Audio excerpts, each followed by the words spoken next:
Welcome po to Reviewers, a compilation of exam reviewers and item explanations. Let's go to this question.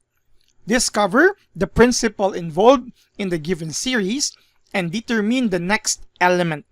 DQ4, GT7, CP3, HU8, BO2. Is it A, IV9, B, KX11, C, JW10, or DMZ13? Okay, kagaya ng previous video, this is a combination ng numbers and letter series.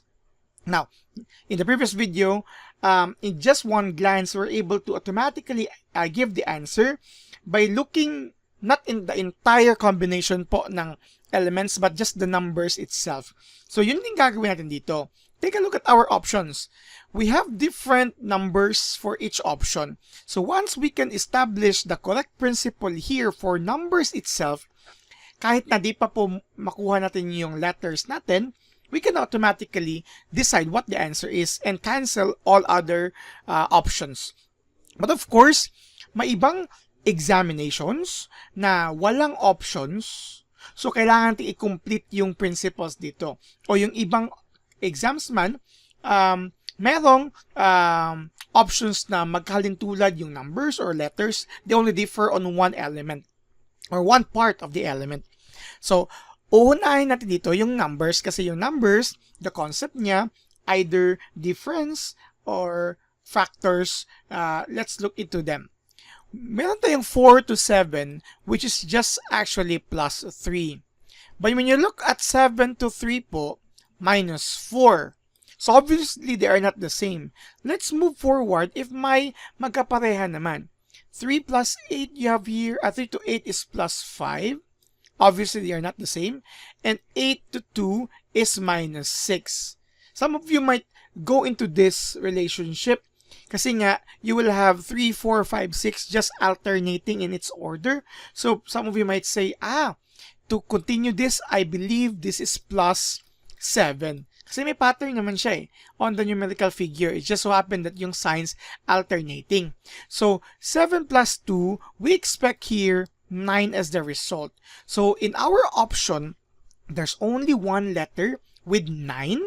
So, that's already our answer. We don't need to look into the rest. But of course, I'm going to give you a better explanation on the principle for the numbers. And of course, we're going to complete this. What if walang option ay binigay? Pero dito, okay, rest assured, sige, yung preliminary answer natin is yung letter A, which is IV9. Okay, let's look into it better by skipping or alternating rules in our sequence. 4 to 3. Okay, just like that. We have here minus 1. Okay, 3 to 2, also minus 1. That's another pattern that you could see. And 7, okay, let me write it here, to 8, we have plus 1. So by rules of alternating, of course, it would follow here that plus 1 then. So tama yung 9 natin. Okay? Tama yung 9 natin. So again, yung A is our answer. But then again, sabi ko nga kanina, not all exams have options. So i-complete natin yon, looking into the letters now. And let's see if it's really I and V here. Again take note, yung B, C, and D already cancelled because we know that it's already 9 and this is 11, 10, and 13. So for our first letter in each element, D to G, it actually is not possible as well. Kasi nga po, yung ating elements kanina are alternating with its rules.